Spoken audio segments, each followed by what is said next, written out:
주님께서 친히 직접 가르쳐 주신 기도문이죠. 주님께서 가르쳐 주셨기 때문에 우리는 이것을 아주 귀하게 여기면서 매주 또 매일 예배 때마다 그 기도문을 함께 고백하는 것입니다. 주기도문의 탄생은 이렇습니다. 누가복음 11장 1절을 보면 제자들이 예수님께 기도를 가르쳐 달라고 부탁을 합니다. 당시 유명한 스승들은 그들의 가르침을 제자들에게 기도문의 형태로 전수했다고 합니다. 그래서 본문에 나오는 요한도 자기 제자들에게 기도를 가르쳐 주었고, 예수님의 제자들도 예수님께 기도를 가르쳐 달라고 부탁을 한 겁니다. 2절부터 4절까지 보면 우리가 잘 아는 주기도문이 나옵니다. 그리고 오늘 본문이 시작되는 5절을 보면 또 이르시되 하고 말하죠. 곧 본문은 주기도문과의 연속성이 있다는 겁니다. 신학자들은 2절로 4절까지 나오는 주기도문을 기도의 형식이라고 말하고 5절부터 13절까지는 기도의 방법이라고 말합니다. 예수님께서 기도를 가르쳐 달라고 부탁하는 제자들에게 기도의 형식과 더불어서 기도의 방법을 동시에 말씀하신 거예요. 때문에 주기도문이 우리 그리스도인들에게 아주 중요한 상징적인 것이라면 오늘 본문도 그에 준하는 중요성을 우리가 인식하고 또 가져야 된다는 얘기죠. 본문은 밤중에 떡을 빌리러 온 친구에 관한 예수님의 비유입니다. 다시금 말씀드리면 이 비유를 통해서 궁극적으로 하시고자 하는 말씀은 기도의 방법입니다.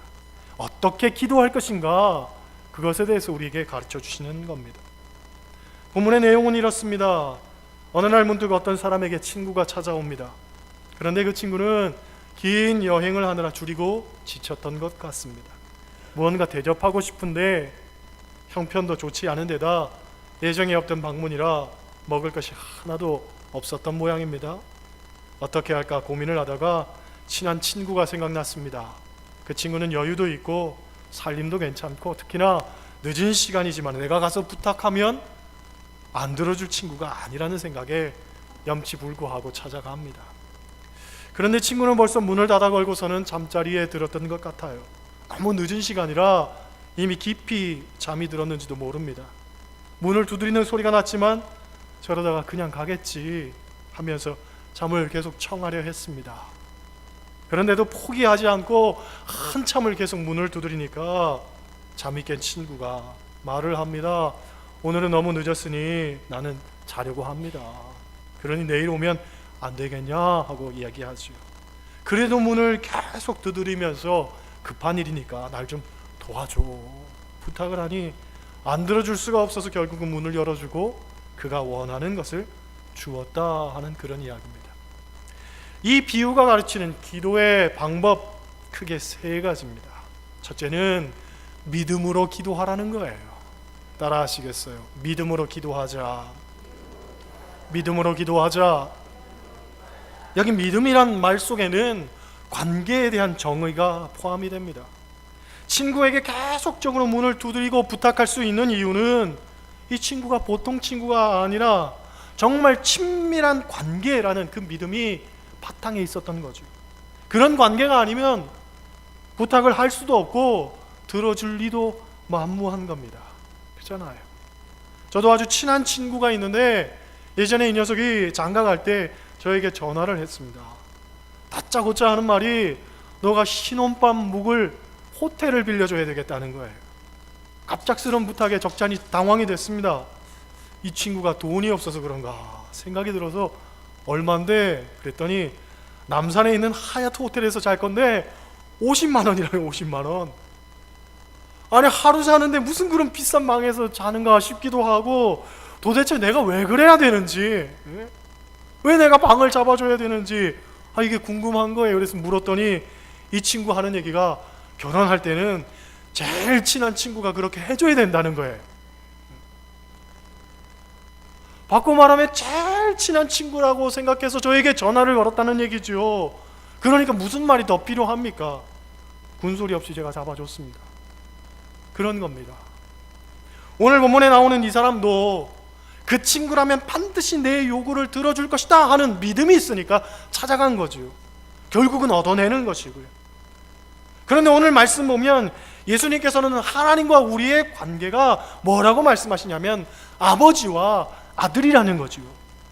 우리는 자녀이기 때문에 미안해하거나 부끄러워하거나 수치스럽게 생각하지 말고 당당하게 요구하라는 거예요. 자격이 있다는 거죠. 친한 친구와의 어떤 신뢰의 관계를 넘어서 아버지와 아들의 관계, 그것이 바로 하나님과 우리의 관계이기 때문에 아버지 되시는 하나님께서 반드시 주실 것이라는 거지요. 기도는 이런 믿음, 이런 확신 갖고 해야 된다는 겁니다. 두 번째로 지속적으로 기도하라는 겁니다. 따라 하시겠어요? 지속적으로 기도하자. 네, 한 번 거절했다고 실패라고 생각하지 말고 계속적으로 간구하라는 거예요. 사람이 매달리는데 장사 없는 겁니다. 그렇잖아요. 예전에 제가 사택에서 부모님하고 살 때입니다. 밤 12시가 넘었는데 누가 사택문을 쾅쾅 두드리는 거예요. 저희 사택이 대문도 없고 초인종도 없잖아요. 그러니까 현관에서 그냥 문을 막 두드립니다. 안타깝게도 세상이 워낙 흉흉하니까 문 두드린다고 제가 금방 열어줄 것도 아니고, 그렇지요. 그래서 누구세요? 하고 물었더니 대답도 안 하고 문만 그냥 쿵쿵 두드리는 거예요.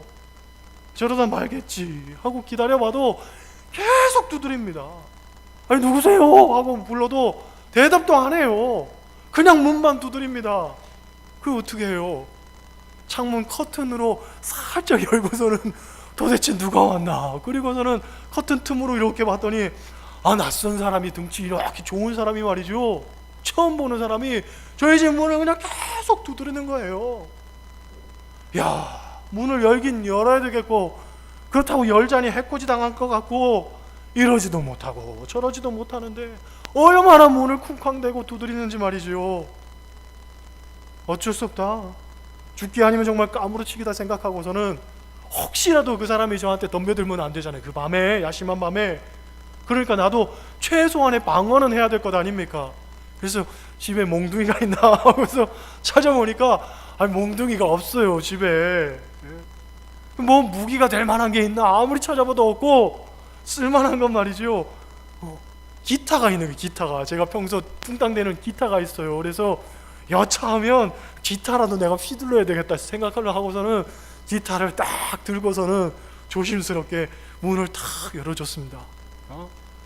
심장이 두근반 세근반 벌렁벌렁 되는 거죠. 그 야심한 밤에 기타 들고서 문을 딱 열어줬는데 술 취한 아저씨. 이 술 취한 아저씨가 저를 딱 보더니 하는 얘기가 노래 부르다 나오셨나 봐요. 그래요. 그러면서 집에 가게 차비 좀 꺼달라는 거예요. 야, 얼마나 허무한지.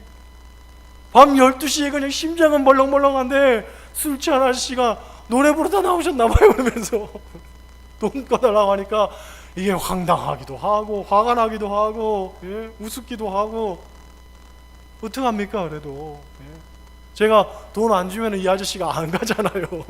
어쩔 수 없이 제가 주머니에서 돈 2만 원 꺼내가지고 꽂아서 돌려보냈습니다.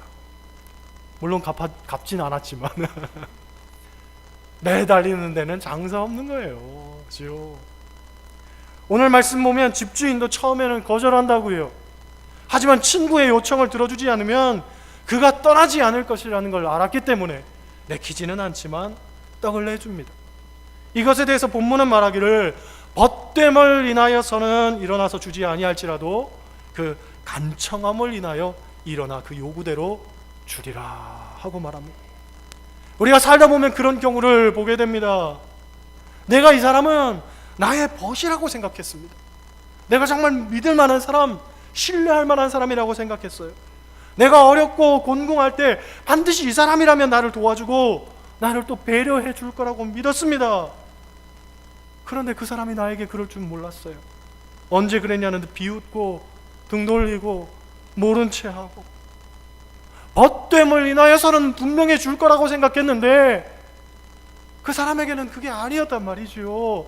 상대방은 나를 벗으로 생각하지 않은 거예요. 그때 필요한 게 뭐냐? 간청이라는 거죠. 간청. 매달리라는 거예요. 최종상 목사님이 쓴 기도로 움직이는 배 둘러스라는 책이 있습니다.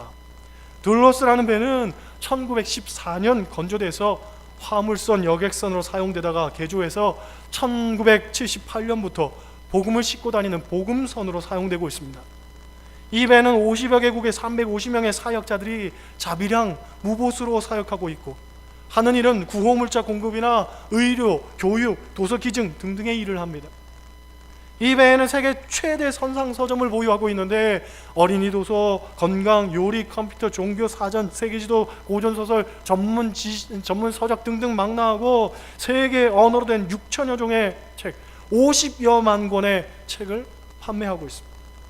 아랍권에서 성경을 공개적으로 구입할 수 있는 곳은 이 선상 서점밖에는 없다고 합니다. 그러니 정말 굉장한 사역을 감당하고 있지요.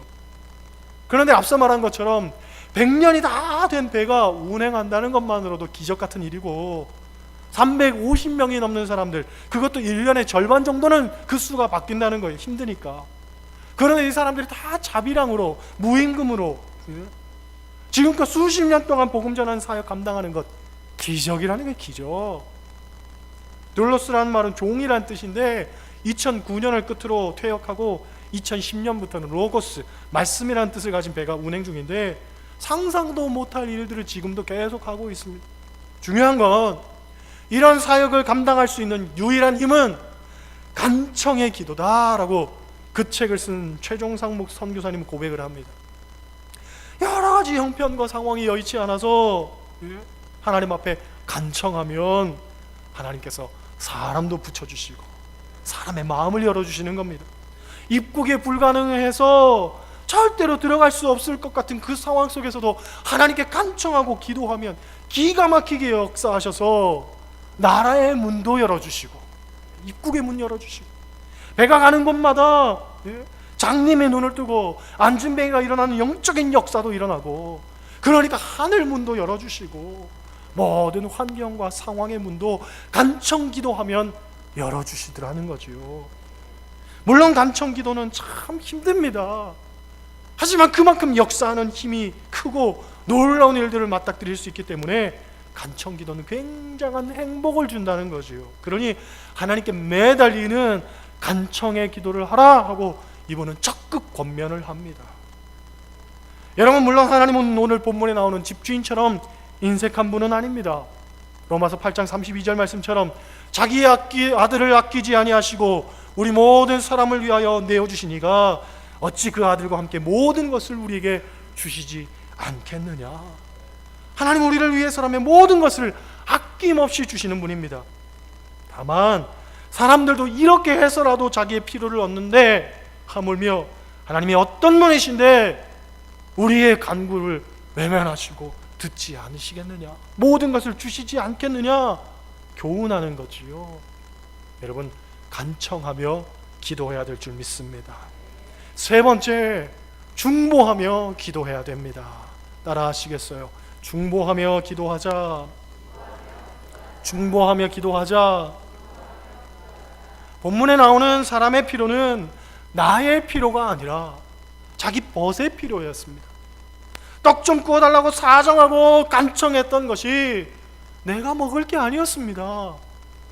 여행 중에 밤중에 갑자기 찾아온 친구를 먹일 것이었습니다.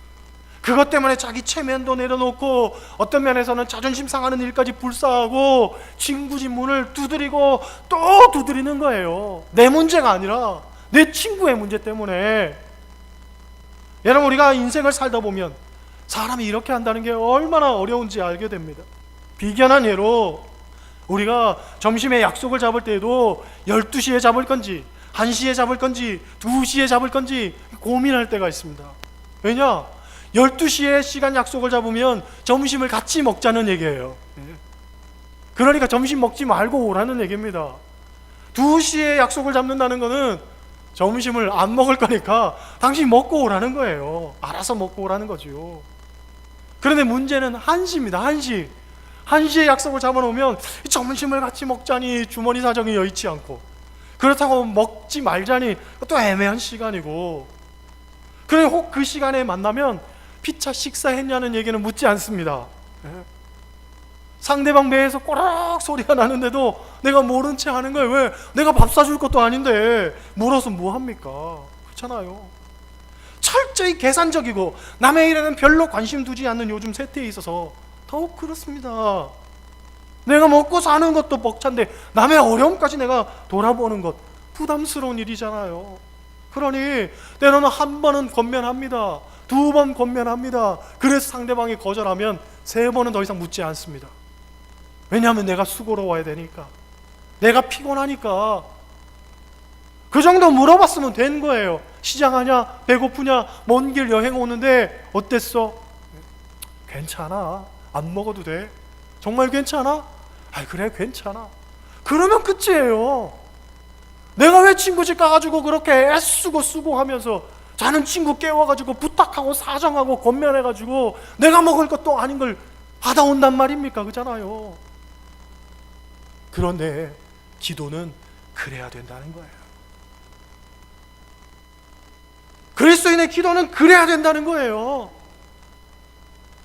중보기도는 정말로 그 사람을 위해서 나의 모든 마음을 다 꺼내놓는 그런 열정과 헌신이 있어야 된다는 거예요. 우리의 기도를 보세요. 우리의 중보 기도를 보세요. 너무나 지극히 형식적이고 그래서 건조하기까지 한 건 아닙니까? 여러분, 우리가 누군가를 위해 특별히 고통당하고 어려움당하는 일을 위해서 정말 가슴을 치면서 간청해보지 않았다면 그 사람은 아직 기도를 제대로 해본 것 아니라고 이야기하고 싶습니다. 자기 문제를 놓고 가슴을 치는 건 믿지 않는 사람들도 얼마든지 할 수 있습니다. 그러나 믿는 자는 달라야 되는 겁니다. 내 문제에 골몰하고 내 문제에 매여서 사는 게 아니라 이웃의 아픔과 고통을 함께 나눠야 되는 거예요. 그리고 그것이 마치 내 문제인 것처럼 하나님께 매달려야 됩니다. 그게 진짜 중보 기도입니다.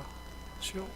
어느 집사님에게, 어느 성도님에게 이런 문제가 있습니다. 하나님 해결해 주실 줄 믿습니다. 그리고서는 내가 중보 기도의 사명 다 감당한다고 생각지 마십시오. 이렇게 기도하고 내 할 일 다 했다고 생각해서는 안 됩니다. 중보 기도는 그런 게 아니에요. 정말 처절할 정도로 그 사람 마음이 되고 그 사람의 형편이 되어서 그 사람의 감정을 느끼고 그 사람의 고통을 느끼고 그것 가지고 매달리면서 하나님 앞에 기도하는 게 중보 기도란 말이죠.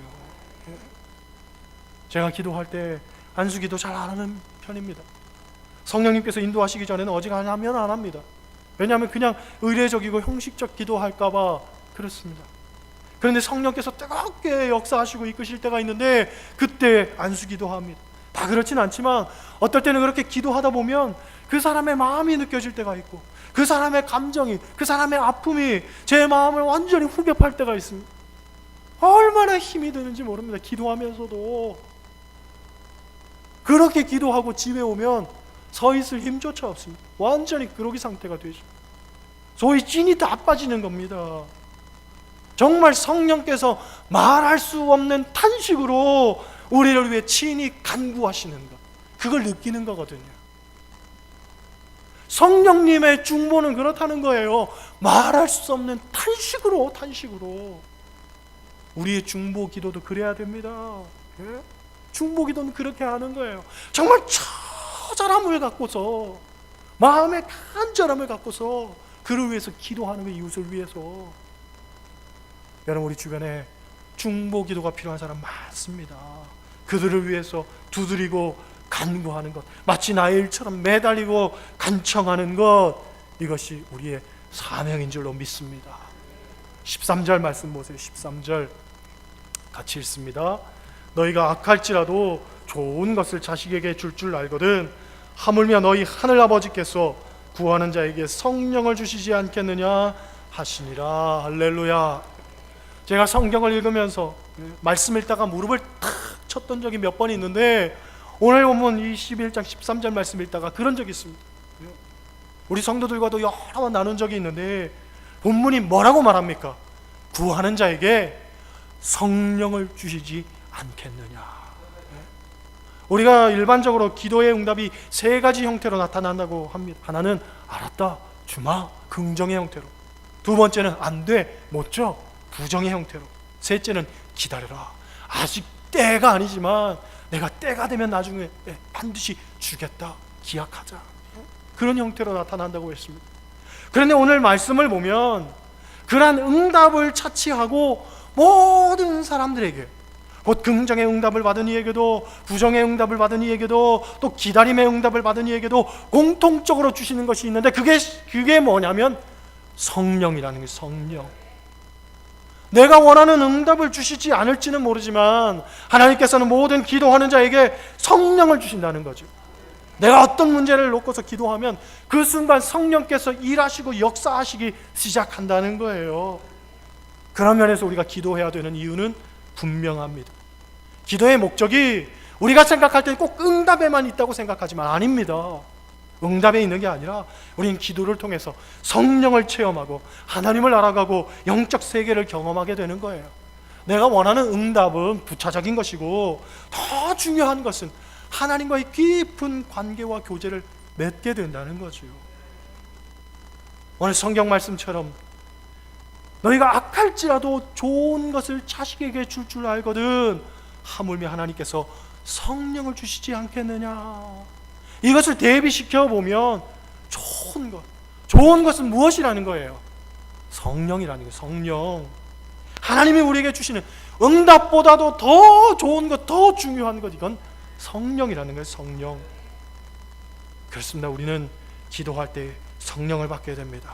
그리고 우리는 기도를 통해서 그 성령 하나님을 알게 됩니다.